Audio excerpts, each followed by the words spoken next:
లోతైన కార్దావి అడవిలో దారులు మెలికలు తిరిగాయి. వేటగాళ్లు భయపడి ప్రవేశించారు. కనుమరుగైన పురుషుల కథలు ఎక్కడ చూసినా గుసగుసలు లేవదీశాయి. తరువాత జాగు క్రూరమైన గుండా అధికారం తీసుకున్నాడు. టింబర్ ట్రక్కులను నిరోధించడం మరియు కఠినంగా పాలించడం చేశాడు. బిహారీ తెలివైన కోతి మాయమై తిరిగి ఒక ఆశ్చర్యంతో వచ్చింది. అడవికి ఒక వెబ్సైట్. సింహం అడవికి రాజు సందేహాలు వ్యక్తం చేశాడు. కాని బిహారీ కంప్యూటర్లు ప్రపంచాన్ని కలుపుతాయని విశ్వసించాడు. వెబ్సైట్ గురించి విని జాగ కోపం చెందాడు. ఎందుకంటే ఒప్పందాలు మరియు అధికారం అతని పట్టునుండి జారిపోయాయి. ఎమ్మెల్యే కిడ్నాప్ అయినప్పుడు పోలీసులు కూడా సమస్యలో పడ్డారు. ఆ అబ్బాయి డెన్స్ఫెరస్.com యొక్క లింక్ను కనుగొనడం వారిని బిహారీ యొక్క ఈమెయిల్స్ మరియు ఒక ప్రణాళికకు నడిపింది. తెలివైన కోతుల మార్గదర్శకత్వంతో పోలీసులు జాగ పాలనను బద్దలు కొట్టారు.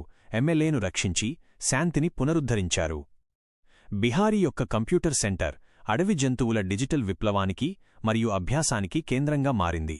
మొబైల్ హెచ్చరికలు వేటగాళ్ల గురించి జంతువులను హెచ్చరించాయి.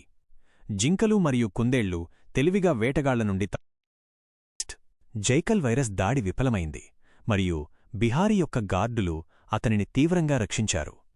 జైకల్ వేటగాళ్లకు సహాయపడే ఒక దుర్మార్గపు సైట్ సృష్టించాడు.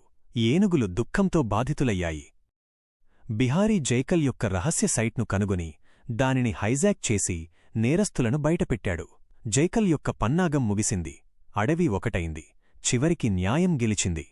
రేడియోలు, టీవీ మరియు మొబైల్ హెచ్చరికలతో అడవి భద్రత పెరిగింది. అందరికీ సంతోషం మరియు భద్రతను తెచ్చింది. జైకల్ పరివర్తన చెంది అడవి సమాచారానికి నాయకత్వం వహించాడు. అద్భుతమైన కార్యక్రమాలతో ప్రపంచవ్యాప్తంగా జంతువులను కలుపుతూ కార్దావి యొక్క అడవి కథ నిరూపిస్తుంది. ఒక కోతి యొక్క టెక్ స్పార్క్ కూడా ప్రపంచాన్ని ప్రకాశింపచేయగలదని.